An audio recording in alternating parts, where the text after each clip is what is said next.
मैंने कहा जनाब जब रसूलुल्लाह की इज्जत की बारी आए, रिश्ते ओहदे ताल्लुक और जनाब वाला दुनिया की सारी इज्जतें एक जानब देखो रखो, और ये देखो मोहम्मद अरबी से ताल्लुक कितना है, नबी की आल से ताल्लुक कितना है, नबी के असहाब से ताल्लुक कितना है। और दुनिया रूठती है तो रूठ जाए, अल्लाह के नबी को नाराज ना करो।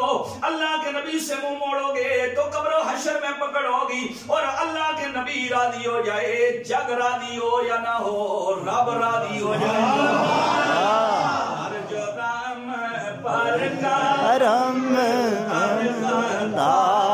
पर आता मुस्तफा और क्या चाहिए।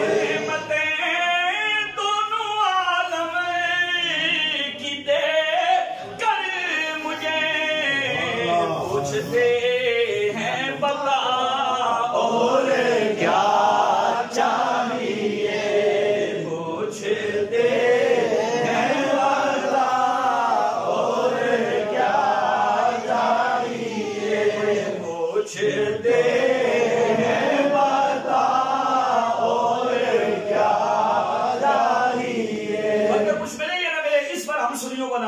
फजले दा बुल्ली वाला